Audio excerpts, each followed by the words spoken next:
In one corner of the Pacific, a culture of ancient warriors believed war was an art form.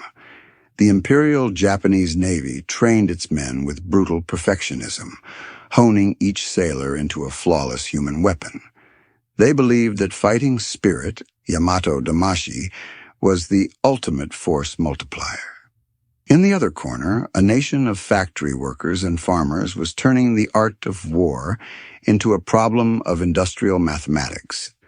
Japan planned for a war against an elite force of 300,000. America was building a navy of 2 million citizens. This is the story of a war won not by the sharpest sword, but by the largest factory floor. Before the first shot was ever fired at Pearl Harbor, the Pacific War was a conflict of perception. In Tokyo, the admirals of the Imperial Japanese Navy saw the coming struggle through a very specific lens, one forged in centuries of martial tradition.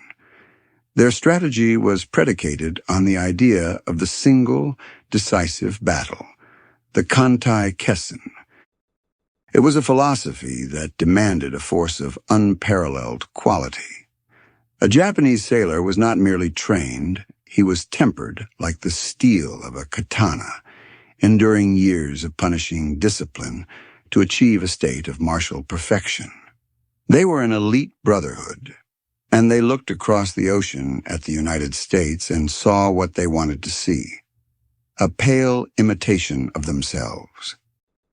This was the genesis of the most catastrophic intelligence failure of the war, a psychological trap known as mirror imaging. Japanese planners, unable to conceive of any other path to naval power, projected their own slow, deliberate, and elitist model of mobilization onto their adversary. They assumed America would also take years to build a small, professional force. They couldn't imagine a reality where factory foremen, garage mechanics, and farmhands could be transformed into effective fighting sailors in a matter of months. This fundamental misunderstanding wasn't just a minor error. It became the central pillar of Japan's entire war plan. From this flawed assumption came the number that would doom an empire: 296,000. That was the official estimate for the total strength of the United States Navy by the end of 1943. All strategic calculations, every risk assessed, every drop of fuel allocated, hinged on that single, fatally optimistic figure. It was a number that promised a manageable war, a conflict that spirit and superior skill could win. The tragedy was that the institution designed to prevent such a colossal error was itself crippled by the very culture it was meant to serve. Within the rigid hierarchy of the Imperial Navy, intelligence was a disreputable backwater. The path to glory was on the bridge of a battleship or in the cockpit of a Zero. Men like Minoru Genda, the brilliant and audacious architect of the Pearl Harbor attack, were the embodiment of the naval ideal. They were men of action. The painstaking work of analysis, of sifting through shipping manifests and radio intercepts, was seen as a job for lesser men, a career dead end for officers who lacked the proper fighting spirit. This systemic disdain for intelligence created an echo chamber. Reports that confirmed the aggressive, offensive-minded assumptions of the senior admirals were amplified, while contradictory data was often ignored, dismissed, or buried. The spy Takeo Yoshikawa could count every ship in Pearl Harbor, but the grander, more important question of how many ships America could build and how many men it could crew was never truly asked, because the High Command already believed they knew the answer. The war was launched on a bedrock of self-deception, a conviction that their opponent was and would remain a mirror image of themselves. The first 6 months following the attack on Pearl Harbor seemed to validate every assumption made in Tokyo. The rising sun spread across the Pacific with breathtaking speed. The Philippines, Singapore, the Dutch East Indies, all fell before the seemingly invincible Japanese war machine.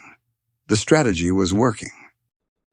The Western powers, reeling and unprepared, appeared to be everything the planners had predicted: slow, complacent, and lacking in true fighting spirit. But war has a brutal way of testing theories, and by the spring of 1942, the first cracks began to appear in the flawless mirror Japan had constructed of its enemy. The first tremor came in May, during the Battle of the Coral Sea. It was a messy, confusing affair, the first naval battle in history, where the opposing ships never saw one another. In the aftermath, as Japanese pilots were debriefed, a strange and unsettling pattern emerged in their reports. They spoke of the sheer volume of anti-aircraft fire from American ships, a density that seemed disproportionate to their size. They described damage control parties swarming over decks with an efficiency and speed that hinted at manpower reserves far greater than expected. These were whispers at first, anecdotal evidence easily dismissed as the fog of war. But they were noted. Then came June, and the pivotal showdown at Midway. Here the whispers became a roar. The battle was a stunning American victory. But for the intelligence analyst back in Tokyo, one of the most significant events was the ordeal of the carrier USS Yorktown. The Yorktown was grievously wounded, struck by multiple bombs and left dead in the water, burning furiously. To the experienced eyes of the Japanese pilots who attacked her, she was a confirmed kill, a steel coffin destined for the bottom of the Pacific. A ship of the Imperial Navy in similar condition would have been lost. Yet the Yorktown refused to die. On board, a crew nearly 50% larger than what Japanese intelligence had estimated for a carrier of its class, performed a miracle of damage control. Thousands of hands counter-flooded compartments, patched the flight deck, and extinguished raging fires. In a matter of hours, the supposedly doomed carrier was back in the fight, launching aircraft once more. When a second wave of Japanese planes found her, they mistook her for an entirely different, undamaged carrier. The survival of the Yorktown wasn't just a testament to American resolve, it was a stark, mathematical refutation of Japanese assumptions. The ability to absorb that level of punishment and recover was a direct function of manpower. Manpower Japan had sworn the Americans didn't have. 2 months later, the final illusion was shattered. In August 1942, American Marines stormed the beaches of a remote, jungle-choked island called Guadalcanal. This was not a raid. This was an invasion, an amphibious operation of a scale and complexity that, according to Tokyo's own projections, the U.S. Navy should not have been able to mount for at least another year. The sheer number of ships, the volume of supplies, and the thousands of troops landed defied every estimate the Imperial Navy had produced. Coral Sea had been a warning. Midway had been an alarm bell. Guadalcanal was a siren, screaming that the enemy they were fighting was not the one they had planned for. The war was barely 8 months old, and the foundational arithmetic upon which Japan had staked its destiny was already proving to be catastrophically, undeniably wrong. The evidence was flowing in from the front lines, but the question remained, would the high command be willing to see it? Back in Tokyo, the raw data from the front lines was causing a quiet, simmering crisis within the lower echelons of naval intelligence. The reports from Guadalcanal, in particular, were not just numbers. They were a narrative of overwhelming industrial force. Yet this alarming story had to travel up a rigid and unforgiving chain of command, a journey through an institution that was culturally conditioned to reject it. The Imperial Japanese Navy was an organization built on an almost spiritual belief in the offensive. Its heroes were the aggressive commanders, the daring pilots, the architects of bold, decisive strikes. Within this culture, an intelligence officer delivering pessimistic news based on enemy strength was not seen as a prudent realist. He was seen as a defeatist, a man lacking the essential Yamato Damashi, the fighting spirit that was believed to be Japan's greatest asset. This created a powerful institutional immune system designed to attack and neutralize unwelcome facts. A senior admiral whose entire career was built on the doctrine of the decisive battle was not psychologically prepared to accept a report stating that the enemy could replace their losses faster than Japan could inflict them. To accept such a report would be to admit that the entire strategic foundation of the war was sand. It was easier and far better for one's career to find flaws in the intelligence. The American crews weren't larger, they were just less efficient. The rapid repairs on the Yorktown were a fluke. The scale of the Guadalcanal landing was a desperate, unsustainable gamble. For every piece of unsettling evidence, there was a comforting, culturally approved rationalization. The system actively rewarded optimism and punished caution. Even a figure as brilliant and respected as Admiral Isoroku Yamamoto, the commander-in-chief of the combined fleet, was not immune to the pressures of this system.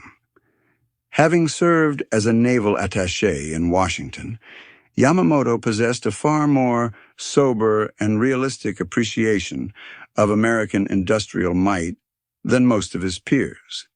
He had famously warned that he could run wild for 6 months or a year, but after that, he had no confidence whatsoever.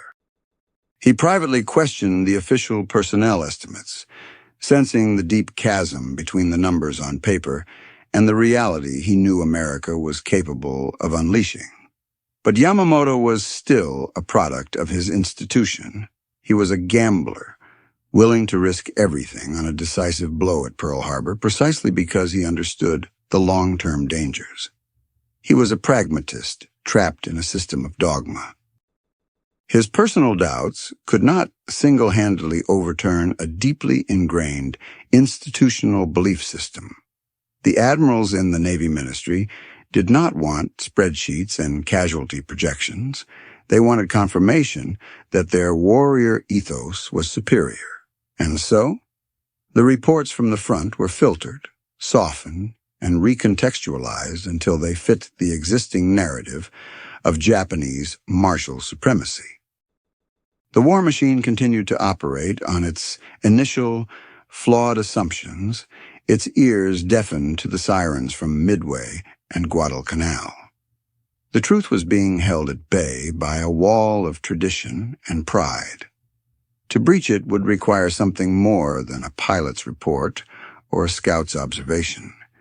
It would require proof so direct, so personal, and so undeniable that it could no longer be rationalized away. By 1943, the Pacific War had settled into a brutal rhythm of attrition. On islands and atolls across the vast ocean, the elite, meticulously trained soldiers and sailors of the Japanese Empire were being systematically ground down by an American force that seemed to possess a limitless supply of men and material. The decisive battle remained an elusive phantom, always just over the horizon. For the intelligence analysts in Tokyo, the trickle of contradictory evidence had become a flood. The sheer number of American warships appearing in theater was impossible to reconcile with pre-war shipbuilding estimates, but the most glaring discrepancy was in the crews that manned them. The Americans were not just building ships faster than anticipated. They were creating sailors at a rate that defied all logic. The proof would not come from a captured strategic document or a high-level defector. It would come from the testimony of a single, ordinary American sailor, captured and brought to Japan for interrogation. His story would inadvertently provide the key that unlocked the entire mystery of American mobilization. Under questioning, the sailor spoke of his journey from civilian to serviceman. He didn't describe a years-long process of intense, selective training like that of his Japanese counterparts. He described something else entirely: a factory. He spoke of a place called the Great Lakes Naval Training Station in Illinois, a facility thousands of miles from any ocean. He described it not as a base, but as a city, a sprawling metropolis dedicated to a single purpose: mass-producing sailors.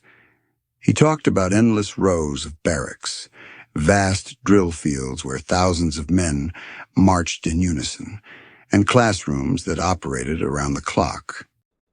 He spoke of a system that ingested civilians by the trainload: boys from Iowa farms, clerks from New York City offices, mechanics from California garages, and in a matter of weeks, processed them into functional, disciplined members of the U.S. Navy. His Japanese interrogators, products of a system that took years to forge a single sailor, listened in stunned disbelief. The scale the American described was incomprehensible. It wasn't a military training program. It was an industrial assembly line, applying the principles of mass production to human beings. This was not the small, professional navy they had planned for. This was an entire nation being put into uniform. The sailor's testimony was a bombshell, a vivid first-hand account that gave a terrifying human dimension to the abstract numbers that had been troubling the analysts. Around the same time, a second crucial piece of intelligence arrived from a completely different source. It was a report forwarded by the German naval attaché, an ally. German U-boat commanders in the Atlantic, hardened veterans of the merciless convoy battles, were reporting a strange phenomenon. They were encountering new American destroyer escorts, small, mass-produced anti-submarine vessels. But what shocked the Germans was not the ships themselves, but their crews. They were more heavily manned than German or even British destroyers, which were significantly larger vessels. The report concluded that the Americans were using manpower as a substitute for experience, packing the ships with so many sailors that they could overcome their lack of sea time through sheer numbers and redundancy. This German observation, clinical and detached, perfectly corroborated the captured sailor's story. The evidence was now converging from opposite ends of the globe, painting a single, terrifying picture. The United States was not just outbuilding Japan. It was outmanning Japan on a scale that was almost exponential. The 296,000 man Navy was a ghost, a fiction. The real U.S. Navy was a behemoth, a citizen navy of unimaginable size, and it was growing stronger with every passing day. The convergence of intelligence from the captured American sailor and the German U-boat command finally forced the hand of the Imperial Navy's high command. The anecdotal evidence from the front lines could be dismissed. The doubts of men like Yamamoto could be sidelined. But this new concrete data from multiple independent sources demanded an official response. The cognitive dissonance had become too great to ignore. A secret working group was quietly convened within the Naval Intelligence Section. This was not a routine analysis team. Its members were hand-picked for their analytical skill, their discretion, and their ability to handle a truth that was rapidly becoming politically radioactive. Their mission was stark and simple: to conduct a comprehensive reassessment of United States naval strength and mobilization capacity using all available intelligence, and to produce a definitive, unvarnished report. For these officers, the task was like assembling a jigsaw puzzle in a dark room. They began to piece together fragments that had been floating around the ministry for over a year. Combat reports from Midway describing the Yorktown's miraculous resurrection, after-action assessments from the Coral Sea detailing unexpectedly dense anti-aircraft fire, and the relentless, undeniable logistics of the Guadalcanal campaign. To this, they added the fresh, revelatory intelligence.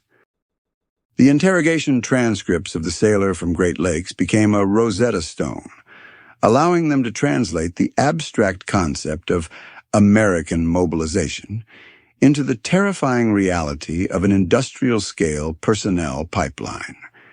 The German report on destroyer escort manning levels provided a mathematical constant, a multiplier that could be applied across the entire American fleet. Slowly, painstakingly, the working group began to build a new model of the United States Navy. They cross-referenced shipping data, analyzed decrypted low-level communications, and studied reconnaissance photos of American naval bases from Pearl Harbor to San Diego. Every new piece of data confirmed their growing dread.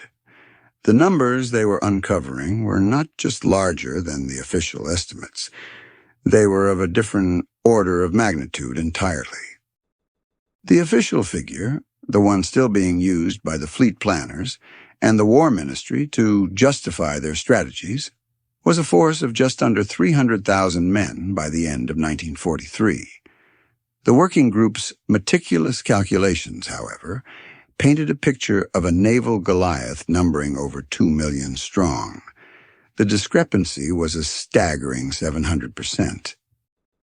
It was a miscalculation so profound that it rendered every strategic assumption made since 1941 utterly invalid.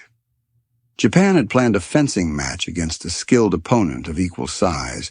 They now discovered they were in a bar fight with a giant who was 8 times their weight. As the autumn days of 1943 grew shorter, the working group finalized their findings. The report they drafted was a model of cold, brutal objectivity. It contained no emotional language, no speculation on fighting spirit or national will. It was simply a ledger of industrial and demographic facts. It laid out the true numbers of American carriers, battleships, and destroyers. It detailed the colossal training infrastructure, churning out sailors and pilots, and it presented the final, soul-crushing personnel figures. The document was more than an intelligence brief. It was a mathematical proof of Japan's impending defeat. The war was no longer a matter of strategy or spirit. It was a simple, horrifying equation of attrition, and Japan was on the wrong side of it. On November 9th, 1943, the report was complete. It was stamped with the highest security classification and prepared for its final, perilous journey to the desks of the men who ran the war. The finished report felt heavier than its pages. It was a slender document, but it carried the weight of a death sentence for an empire. The officer tasked with delivering it to the Navy Minister, Shigetaro Shimada, understood the gravity of his mission. He was not just carrying a file. He was carrying a truth that the entire institution had been constructed to deny. To present this report was an act of immense professional and personal courage, a direct challenge to the established order. Minister Shimada was a company man, an admiral who had risen through the ranks by adhering to the Navy's orthodox doctrines. He was a staunch advocate of the spirit over matter philosophy that underpinned Japan's war effort. When he received the working group's findings, his reaction was one of profound shock, followed by a chillingly pragmatic political calculation. The report's conclusions were logically irrefutable. The methodology was sound, the evidence was overwhelming. The number, 2,034,343 American sailors, against their own estimate of 296,000, was not a matter for debate. It was a fact. But facts can be dangerous things in a time of war, especially when they contradict the foundational narrative of the state. Shimada and the small, select group of senior admirals who were allowed to see the report found themselves in an impossible position. To accept the report's conclusions as truth would mean admitting that the war, as it was currently being prosecuted, was a catastrophic failure. It would mean acknowledging that the sacrifices made at Midway, at Guadalcanal, and across the Pacific had been based on a lie. It would mean confronting the Emperor and the Army with the unthinkable news that the Navy, the pride of the nation, had led Japan down a path to certain annihilation. The political fallout would be seismic. Careers would be destroyed. The government itself might collapse. Public morale, already strained by shortages and the grim news filtering back from the front, would shatter completely. The alternative was to bury the truth, to classify the report under the highest levels of secrecy, lock it away in a vault, and pretend it did not exist. This path allowed the war to continue. It preserved the honor of the High Command. It maintained the fiction of eventual victory that held the nation together. It delayed the inevitable day of reckoning. Faced with a choice between a politically disastrous truth and a strategically catastrophic lie, the High Command chose the lie. The decision was made. The working group's report, a masterpiece of intelligence analysis that correctly diagnosed the fatal flaw in Japan's war effort, was suppressed. Its authors were quietly reassigned, their work scrubbed from the official record. The admirals on the front lines, the captains on the bridges of their ships, and the pilots in their cockpits would continue to be sent into battle under the same false assumptions that had governed the war from day one. The official estimate of American naval strength remained unchanged. The war would go on, fueled by a fantasy. The single document that could have potentially altered the course of the war, perhaps even leading to an earlier, negotiated peace and saving millions of lives, was now a state secret. It was a ghost in the machine, a silent testament to a truth that was too terrible to be acknowledged. The Japanese war effort was now flying blind, not because of a lack of intelligence, but because of a deliberate, conscious choice to embrace ignorance.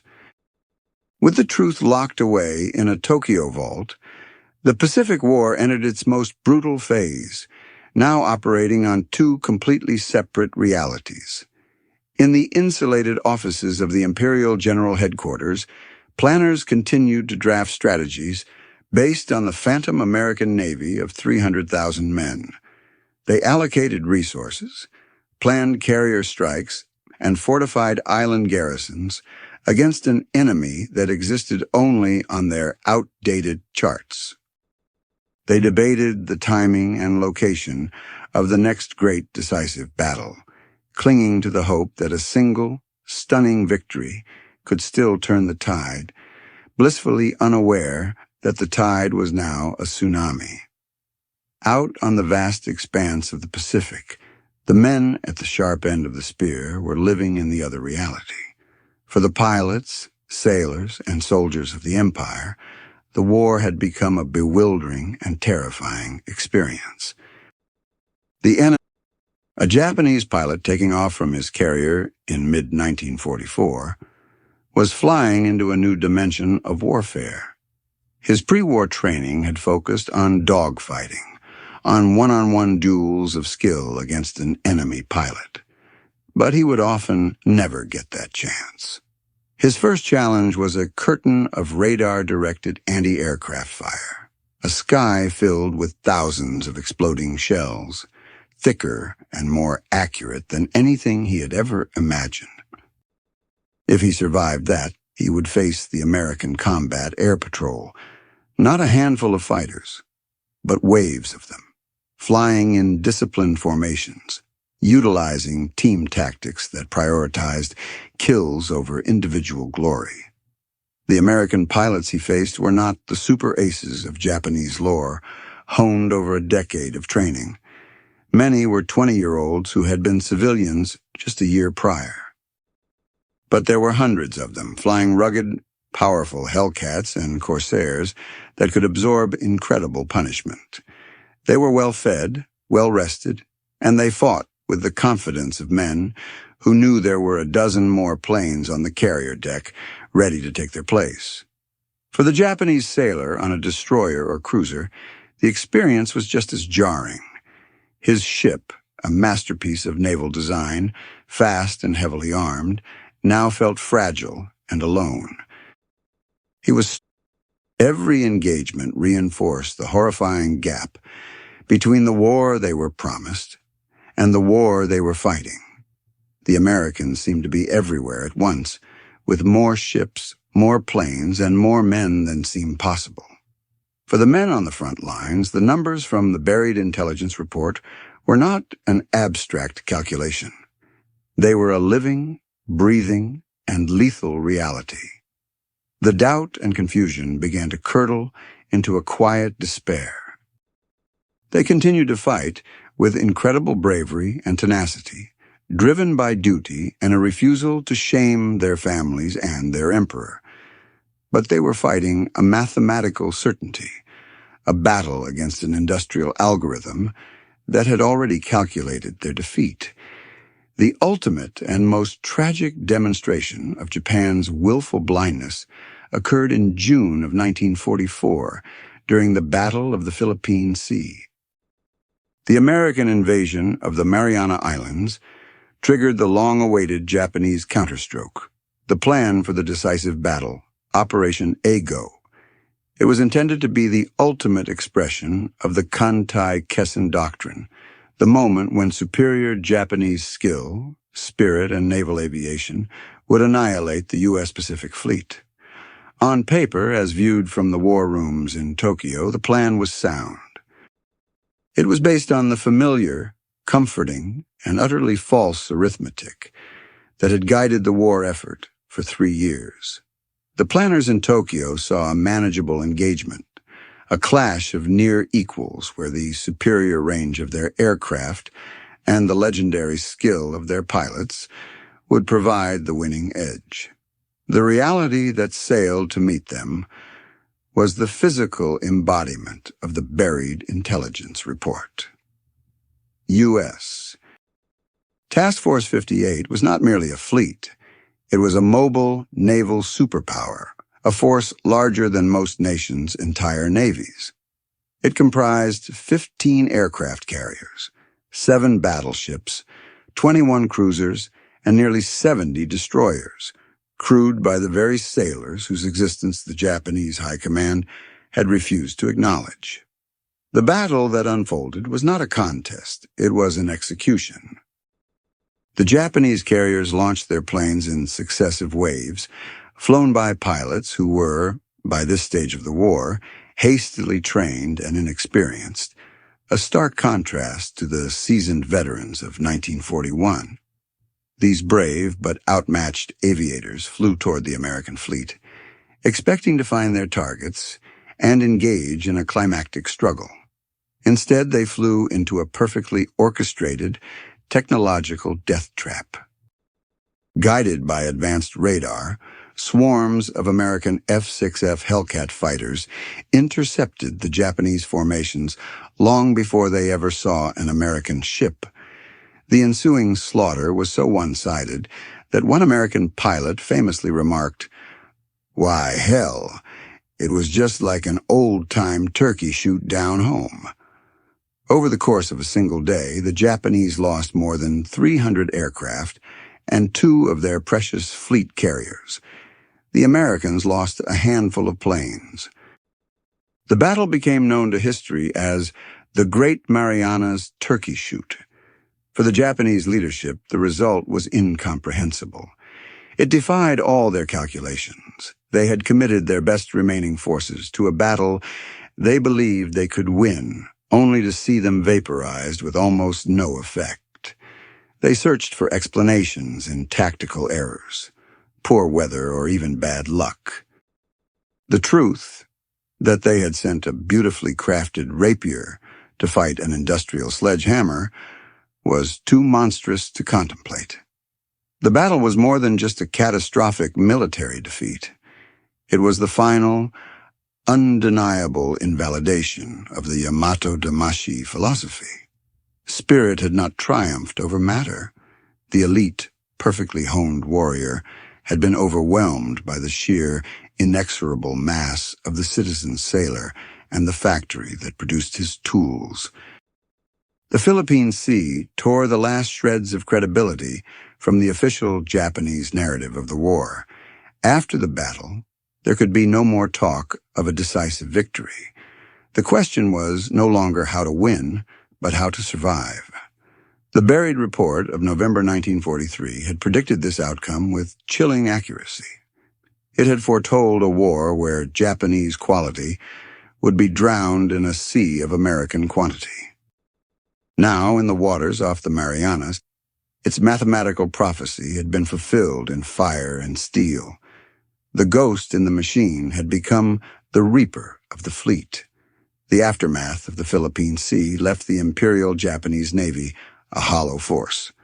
The carriers were still afloat, but their air groups, the heart of their striking power, were gone, wiped out in the turkey shoot. The loss was irreplaceable. Japan's industrial base, strained to its breaking point, could not produce new planes and, more critically, could not train new pilots fast enough to compete with the American Leviathan.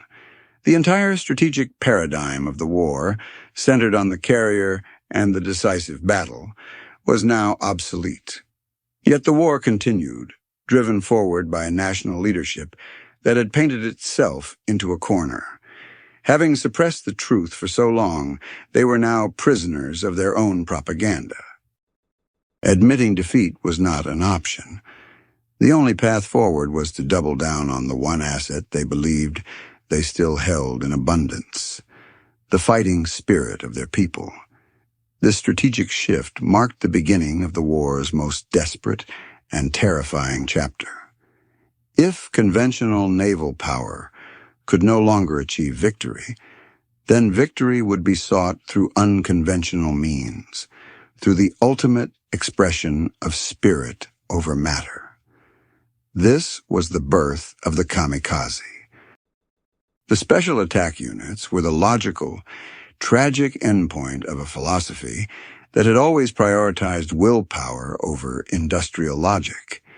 If a single pilot in a technologically superior Zero could not fight his way through the American defenses, then perhaps a pilot who had transformed himself and his aircraft into a guided missile could. The kamikaze was not a weapon in the traditional sense. It was a human sacrament, a final, desperate assertion that an individual's willingness to die could still alter the cold arithmetic of modern warfare. From the perspective of the American sailors, this new tactic was horrifying. They had grown accustomed to the brutal but understandable calculus of conventional combat. The kamikaze introduced a psychological dimension that was deeply unsettling.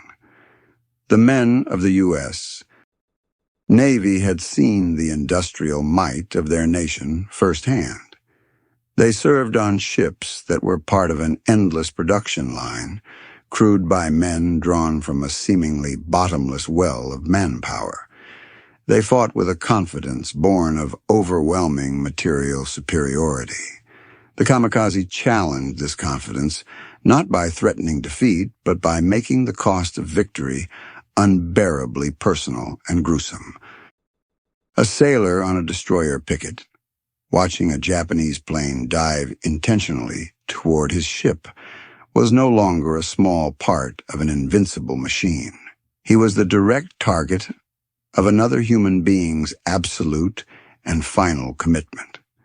The tactic was a direct assault on the morale of the American serviceman, an attempt to prove that even a nation that could build 10,000 planes could be broken by the will of one man determined to die.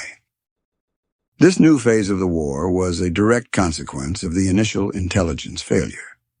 The decision to embrace the kamikaze was an implicit admission that the conventional war was lost, a fact the suppressed 1943 report had made clear.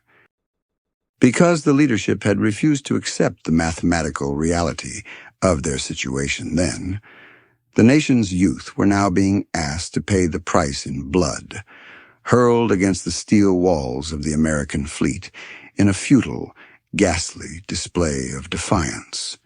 The war had begun with a miscalculation of numbers, a failure to count the enemy.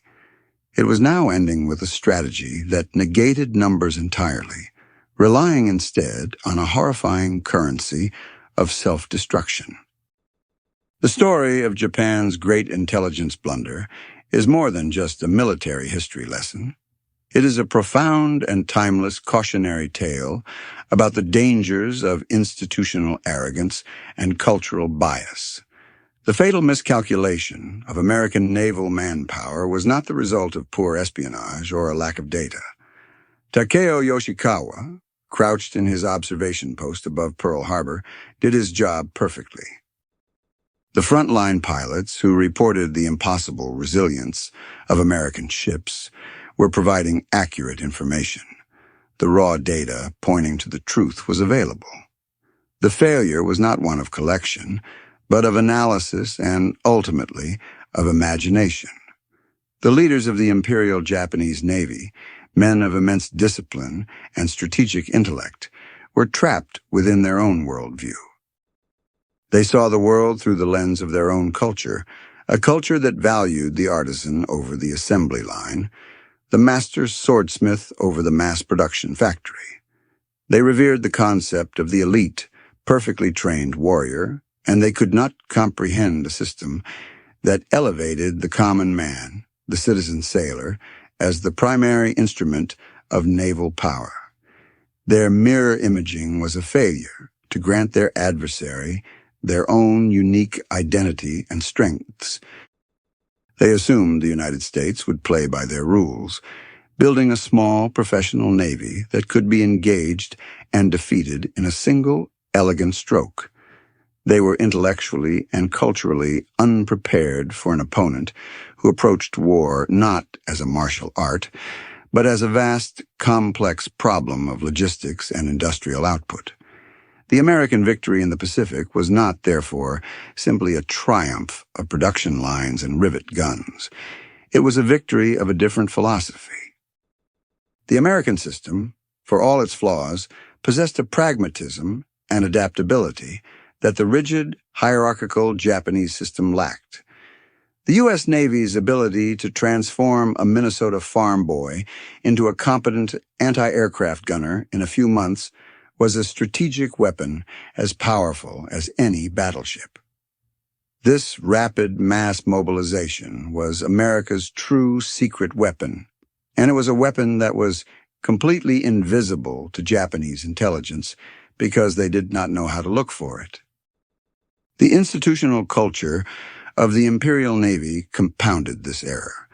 By devaluing the role of intelligence and creating a climate where pessimistic reports were seen as a sign of disloyalty, the High Command built an echo chamber that insulated them from reality.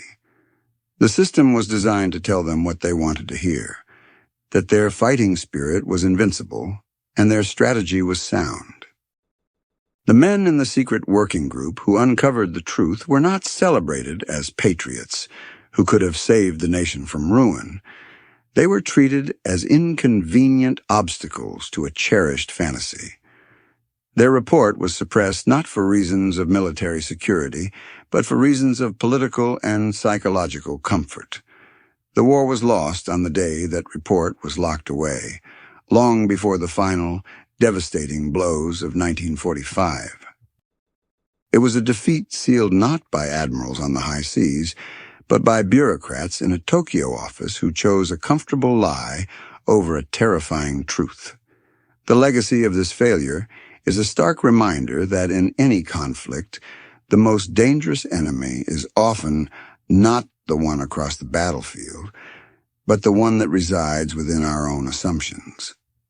Ultimately, the war in the Pacific became a referendum on two fundamentally different models of national power. Japan, it was a citizen navy, proving that ordinary men, when properly equipped and organized on a colossal scale, could overwhelm a smaller force of warrior elites. The tragedy for Japan is that their own intelligence provided them with the opportunity to see this reality before it was too late. The November 1943 report was a glimpse into the future, a clear, unambiguous warning that their spear was about to strike a mountain. By choosing to ignore it, the Japanese High Command condemned their nation to 2 more years of horrific, pointless bloodshed. They sacrificed their best and bravest, fighting for a victory that was already mathematically impossible. The story of this colossal intelligence failure serves as the critical context for the devastating final acts of the war. It explains the desperation that led to the kamikaze and the unyielding resistance on islands like Iwo Jima and Okinawa. It was the resistance of a nation that had been led down a path of no return, a nation still fighting a war on paper that had been lost in the factories and shipyards of America years before. In the end, the numbers did not lie. The war was won not by the side with the sharpest sword, but by the side that could put the most swords into the most hands, a brutal lesson in the unforgiving arithmetic of modern total war.